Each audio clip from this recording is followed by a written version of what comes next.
لیکن as such مجھے کوئی چیز ایسی نظر نہیں آتی. آپ دیکھیے گا یہ پارلیمانی نظام یہ پھر ضرورت بن جائے گا. اگر آپ کہتے ہیں پیپلز پارٹی کے خلاف، پیپلز پارٹی پھر ایک ضرورت بن جائے گی. اگر پارلیمانی نظام رہتا ہے پھر ان کو کہیں نہ کہیں ان کو آپ دینا پڑے گا، ایڈجسٹ کرنا پڑتا ہے. اچھا سر، لیکن یہ جو اس وقت شوگر مافیا ہے، یا اگر ہم دیگر مافیاز کا ذکر کر رہے ہوتے ہیں سر، یہ بھی تو جا کے مختلف سیاسی جماعتوں میں چھپ جاتے ہیں نا، پناہ لے لیتے ہیں، تو پھر وہاں پر مفادات کا ٹکراؤ شروع ہو جاتا ہے. تو کیا سر مفادات کے ٹکراؤ کو روکنے کے لیے پھر نیا کیا سسٹم ہو سکتا ہے، کیا سیٹ اپ ہو سکتا ہے؟ نہیں بالکل ہونا تو یہی چاہیے کہ، اور ایک تو میں اس قانون، یہ تو میری سمجھ میں ہی نہیں آتا کہ پلی بارگیننگ، بھائی آپ 1 ارب روپے کا کرپشن کریں، 50 کروڑ روپے دے کے آپ چھوٹ جائیں، یہ کون سی بات ہوئی؟ یہ تو آپ اس کا مطلب ہے لوگوں کو ترغیب دے رہے ہیں کہ آپ جو چاہے کر لیں، جب پکڑ میں آئیں گے تو اس وقت. اچھا، یہ تو کوئی قانونی نہیں ہے، تو عجیب کوئی مطلب وہ نہیں ہے. لیکن 12 لوگ امید رکھتے ہیں، اور کتنے تو چلے گئے یہاں سے ادھر ادھر بھاگ گئے، کچھ بھی نہیں. اچھا سر، اب نیب کے کیسز اگر کھل جاتے ہیں دوبارہ سے، تو کون سی سیاسی جماعت جو ہے، کوئی لگتا ہے آپ کو راستہ روکنے کی کوشش ہے کسی کی؟ نہیں، راستہ کیا نہیں، اگر صحیح طرح سے چل جائیں تو میں سمجھتا ہوں ایک بھی نہیں بچے گا. اچھا، اگر صحیح طرح سے چل جائیں اور اس میں کوئی اس کو پولیٹیسائز نہ ہو، یہ کہ یہ پھر آپ کی ضرورت بن جائیں گے، تو پھر آپ کو ان کو کہیں نہ کہیں اکوموڈیٹ کرنا پڑے گا. اگر نہ ہو تو ایک نہ بچے. صحیح سر میں جاؤں گا سلمان رحمان صاحب کی جانب. سلمان بھائی، اس وقت جو ذکر کیا تھا آپ نے بھی، مہذب معاشرے کا بھی آپ نے ذکر کیا تھا کہ ان میں جمہوری لحاظ سے آگے بڑھا جاتا ہے، لیکن سر وہی بات آ گئی کہ ہم کتنے مہذب ہیں، ہم کتنے معاملات کو آگے لے جا سکتے ہیں، وہ والے معاملات بھی آ گئے. پھر سر یہ نیب کے کیسز کے معاملات ہیں. ہمارے جو ایک پینل پہ موجود صاحب ہیں، تھانوی صاحب، وہ تو یہ کہہ رہے ہیں کہ اگر صحیح طرح سے احتساب ہو جائے تو شاید کہ کوئی سیاستدان بچے ہی نہیں. وقار بھائی، یہ جو نیب کا نعرہ ہے یہ بہت پرانا نعرہ ہے جی. اور اس میں پچھلے 30 سال سے یہ نعرہ عوام کو بیوقوف بنانے کے لیے لگایا جا رہا ہے. نیب کا ادارہ سوائے پولیٹیکل انجینئرنگ کے علاوہ کچھ بھی نہیں کر رہا ہوتا. آج یہ جو نیب کے کیسز کھل رہے ہیں اس کی بنیادی وجہ یہ ہے، آپ دیکھ لیجئے گا، میری بات نوٹ کر لیجئے، کیونکہ الیکشن آنے والے ہیں اور کچھ پرندوں کو اپنی ٹہنیوں سے، ان کی جو درخت ہیں، ایک درخت سے دوسری درخت کی طرف لے کے جانا ہے، ایک شاخ سے دوسری شاخوں کے اوپر بیٹھانا ہے. تو وہاں پہ کچھ لوگوں کو جو ہے نیب کی ضرورت پڑے گی، نیب کے کیسز کی ضرورت پڑے گی. تو اس کام کے علاوہ نیب کا کوئی اور مقصد ہے ہی نہیں. آپ پچھلے 30 سال سے ہم نیب کا نام سنتے آ رہے ہیں، نیب کا کوئی ایک کیس اپنے منطقی انجام کو پہنچا ہے؟ آج جو لوگ نیب کے بارے میں، نیب کے کیسز کھلنے پہ خوش ہو رہے ہیں، جب ان سے القادر ٹرسٹ کی بات کرتے ہیں تو ان کے پیر جلنے لگ جاتے ہیں. یہی دوسری طرف جب آپ حدیبیہ پیپر مل کی بات کرتے ہیں تو ایک دوسری پولیٹیکل پارٹی کے پیر جلتے ہیں. بالکل. اگر اومنی گروپ کا ذکر آتا ہے تو تیسری پولیٹیکل پارٹی کے پیر جلنے لگ جاتے ہیں. تو یہاں پر بات یہ ہے کہ جس کی لاٹھی اس کی بھینس. اس وقت جو لوگ ارباب اختیار ہیں، ان کی مرضی کے مطابق جن کے خلاف کارروائی کرنی ہوگی، نیب ان کے خلاف کیسز کو کھول دے گا. اور باقی میں نہیں سمجھتا کہ پچھلی 13 مہینے کی جو حکومت میں جو جماعتیں تھیں ان کے کسی بھی بڑوں کے خلاف کیسز کھلنے جا رہے ہیں. میں نہیں سمجھتا کہ کوئی اس طرح کی چیز ہونے جا رہی ہے. نہ تو آپ کو پیپلز پارٹی کے کسی بڑے کے خلاف کوئی کیس چلتا نظر آئے گا، اور نہ ہی نون لیگ کے خلاف کوئی ایسی بات ہوتی نظر آئے گی. تو مجھے تو اس بات پہ یقین بالکل بھی نہیں ہے کہ نیب کا مقصد کسی بھی طریقے سے احتساب، پاکستان میں احتساب کرنا ہے. اچھا سر، یہ پلی بارگین کا بھی ایک جو معاملہ ہے سر کہ کرپشن کرنے کے بعد جو یہ معاملہ آگے بڑھتا ہے، جو ابھی ذکر بھی کیا، نشاندہی کی جس بات کی، سر یہ کیا چیز ہے؟ تو حوصلہ افزائی نہیں ہو گئی؟ سزا ہونی چاہیے اس پہ، یا کیا ہونا چاہیے سر؟ دیکھیں، پاکستان کا جو بنیادی پرابلم ہے وہ یہی ہے کہ پاکستان میں کوئی بھی نظام چلنے نہیں دیا جاتا. اور اس کی وجہ صرف یہ نہیں ہے، پاکستان میں ایک فیشن بن گیا ہے کہ فوج کو برا بھلا کہہ دیا جائے اور اپنی جان چھڑا لی جائے. پاکستان میں بنیادی طور پہ جو طاقتور سیاستدان ہیں، یا طاقتور بیوروکریسی ہے، یا طاقتور جوڈیشری کے لوگ ہیں، یا طاقتور اسٹیبلشمنٹ کے لوگ ہیں، یہ پورے نظام کے اوپر قابض ہیں اور نظام کے اوپر حاوی ہیں. یہ اپنے مطلب اور مقصد کے حساب سے نظام کو چلاتے ہیں. جب ان کو سوٹ کرتا ہے تو ایک پارٹی کی حکومت آتی ہے، جب سوٹ کرتا ہے تو دوسری پارٹی کی حکومت آتی ہے. پاکستان میں عوام کی حکومت جس دن آئے گی، جس دن عوام کے فیصلے سے حکومت آئے گی، تو پاکستان میں سیاسی استحکام بھی ہوگا، حکومت مضبوط بھی ہوگی، اور حکومت وہ فیصلے کر سکے گی جن کی پاکستان کو ضرورت ہے. ٹھیک. پاکستان میں اشرافیہ کے اوپر ٹیکس لگانے کی ضرورت ہے. کیا کوئی ایسے پاکستان میں عام آدمی جی سر کیا کوئی ایسے فیصلے بھی سوٹ ہو سکتے ہیں جو عوام کے لیے سوٹ کرتے ہوں، کم از کم عوام کے لیے بہتری کے لیے، مفاد کے لیے، ایسے بھی کوئی فیصلے آ سکتے ہیں سر؟ دیکھیں وہ فیصلے جب ہی آئیں گے جب پاکستان میں ایک ایسی حکومت آئے جو مافیا کے اثر سے آزاد ہو، جو عوام کے لیے سوچے، جس کے اوپر مافیا کے لوگوں کا قبضہ نہ ہو.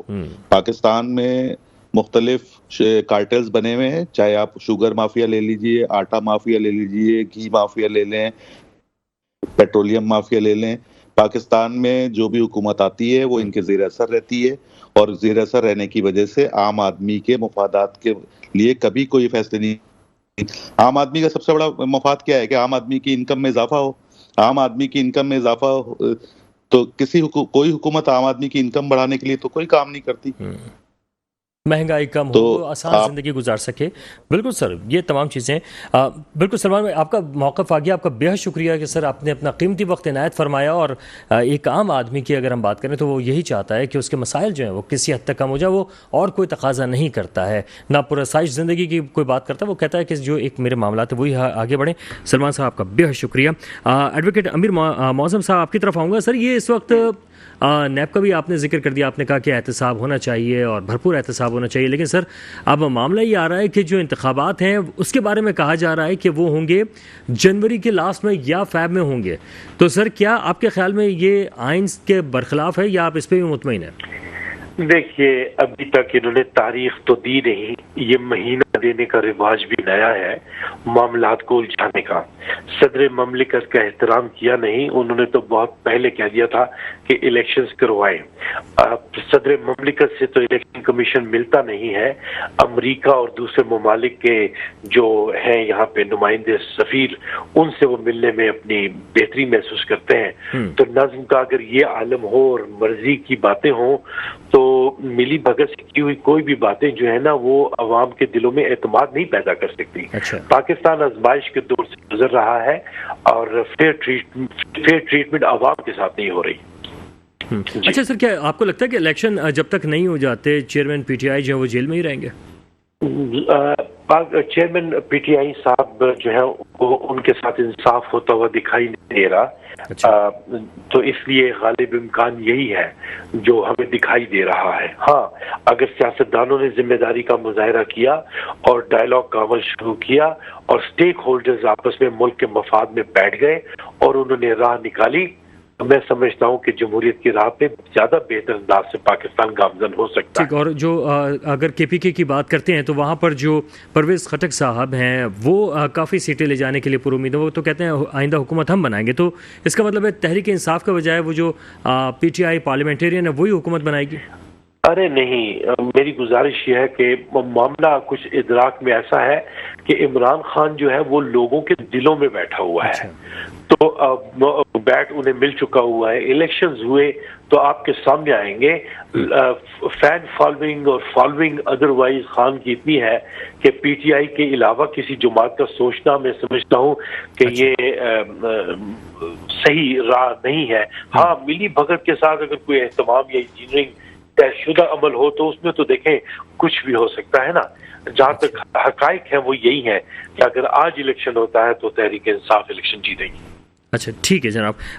سر تھانوی صاحب، اس وقت جو گفتگو ہے اب ہمارے اختتامی لمحات کی طرف ہی بڑھ رہی ہے. تو لیکن ہم یہ جاننا چاہیں گے سر کہ کیا اس وقت پیپلز پارٹی نون لیگ جو اتحاد بنا کے آگے جا رہے تھے ان میں بھی کچھ تھوڑی کھنچاؤ نظر آ رہا ہے؟ اور دوسری طرف اگر ہم دیکھتے ہیں تحریک انصاف، تو سر کیا آپ کو نظر آ رہا ہے آئندہ جو وقت ہے اس میں کیا الیکشن میں نظر آ رہا ہے؟ دیکھیے میں آپ کو ایک بات بتاؤں، کسی بھی لیڈرشپ سے آپ یہ پوچھ لیں کہ پاکستان کا اس وقت سب سے بڑا مسئلہ کیا ہے تو ظاہر ہے کہ معاشی ہے.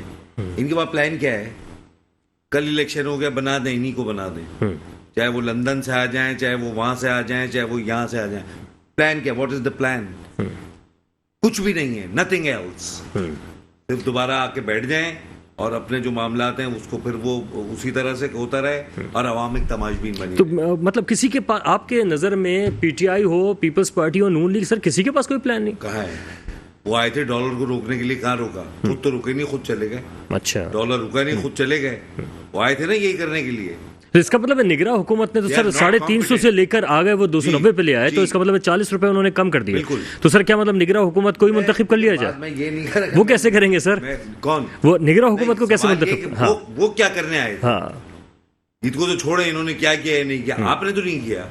تو بات یہ ہے کہ پھر گھما پھرا کے وہی چکر اور وہی سبق ہم وہی کھڑے رہیں گے, وہیں کھڑے رہیں گے. آپ 10 دفعہ تجربہ کر لیجئے, کوئی عوام شوام, کوئی جمہوریت نہیں, عوام کا کسی کو کوئی خیال نہیں ہے. پچھلی حکومت نے کیا جو کچھ کیا, وہ پچھلی حکومت نے کیا, جو کچھ کیا وہ ٹھیک ہے, فلانا کچھ بھی نہیں. ان کے اپنے مفادات ہیں. اور میں آپ کو ایک بات بتاؤں, ڈیموکریسی جو ہے اس ان معاشروں میں چلتی ہے جہاں ایجوکیشن ہوتی ہے. کیا ہے آپ کے 11%؟ آپ یہاں جس جمہوریت کو رگڑ رہے ہیں, دھکے دے رہے ہیں, زندگی بھر ڈیلیور نہیں کرے گی. میں لکھ کے دے جانے کے لیے تیار ہوں, آپ یہ نظام چلائیں. تو سر پھر دیکھیں نا وہی والی بات آ گئی سر, صدارتی آپ نے ذکر کر لیا, صدارتی نظام بھی ہم دیکھ چکے ہیں, لیکن کیا پارلیمنٹ تو کبھی کرے گی نہیں. اچھا, اس لیے کہ وہ تو سب تو صدارتی میں سر کیا ہوگا؟ وہ تو پارلیمانی نظام کی بینیفیشری ہے نا. نہیں, اختیار ہوگا ایک آدمی کے ہاتھ میں. ٹھیک ہے, اچھا وہ اختیار جو ہے ایک آدمی کے ہاتھ میں ہے, تو آپ کے خیال میں ابھی بڑے ذکر کرتے رہے کہ جناب چیف جسٹس کے ہاتھ میں بھی اختیار نہیں ہونا چاہیے, 2 مزید ججز کے ہاتھ میں ہو, تو سر ایک صدر کے ہاتھ میں ہو جائے گا. تو اختیار نہیں ہوگا, نہیں ایسا ہوتا نہیں ہے. اچھا, یہ آپ کا جو ملیشیا والا تھا, کیا نام تھا اس کا, مہاتیر محمد, جب وہ ذمہ دار بن گیا, ناکام ہوگا تو مہاتیر, کامیاب ہوا تو مہاتیر. تو دنیا میں لیڈرشپ ہمیشہ جو ہے وہ آنی چاہیے, اور ذمہ داری یہ نہیں کہ جی وہ یہ تو اس نے کہا تھا کہ اس کو لگا دو, وہ فلانے نے کہا تھا, وہ ان کی سفارش تھی, اس کا تو مجھے پتہ ہی نہیں تھا, ڈالر بڑھ رہا تھا تو مجھے تو ٹی وی سے پتہ چلا. ایسے نہیں ہوتا.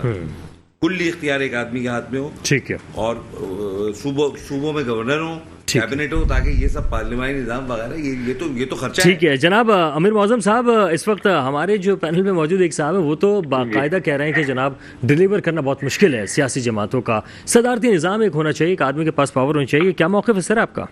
میں اپنے حضور کی بات سن رہا تھا. میں سمجھتا ہوں کہ انہیں ارتقاء پہ یقین رکھنا چاہیے.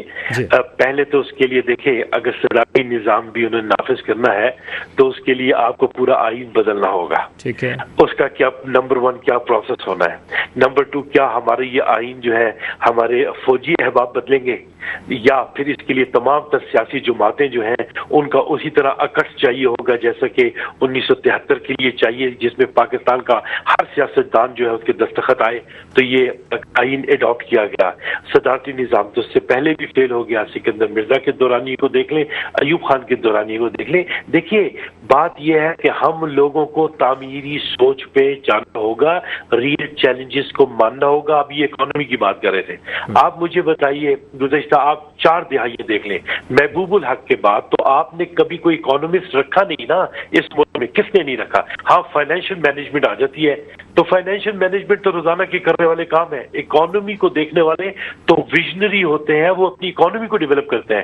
آپ نے 4 دہائیاں گزار لی, آپ نے اکانومسٹ کو نہیں رکھا. ملک نے آئینی سطح, یہ اکانومی کی سطح پہ کہاں جانا ہے؟ ہمارے ملک میں اونرشپ چاہیے.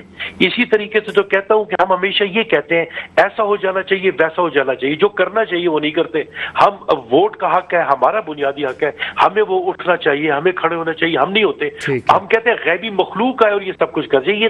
یہ طریقہ میرے دوست کا, لیکن سر میں اس میں ایک بات آپ کی ایڈ کرتا ہوا چلوں کہ جو موجودہ نگراں سیٹ اپ ہے نا سر, وہ پہلے نگراں سیٹ اپ کے حوالے سے مختلف ہے. یہ طاقتور سیٹ اپ ہے سر. تباہ کر دیا سر, تباہ کر دیا. لیکن سر یہ 330 سے ڈالر کو 290 پہ لے آئے ہیں, وہ کہہ رہے ہیں 260 پہ بھی پہنچا دیں گے. اگر انہوں نے پیٹرول بھی 250 پہ پہنچا دیا تو ایک عام آدمی تو کہے گا ان کو ہی رہنا چاہیے. سر میرے حضور, انہوں نے ڈالر کو کیا کرنا تھا, وہ تو مصنوعی قلت کی بات انہوں نے کہہ دی, یہ ہنڈی والے کر رہے تھے. آپ انہیں دیکھیں, پیٹرول کو کہاں پہنچا دیا, گیس کو کہاں پہنچا دیا, بجلی کے بل کو کہاں پہنچا دیا. سر اگر ان میں قیمتوں میں کمی آ گئی تو پھر کیا ہوگا سر؟ ارے نہیں, خودکشیوں کا رجحان دیکھیں آپ, اس کی شرح دیکھیں.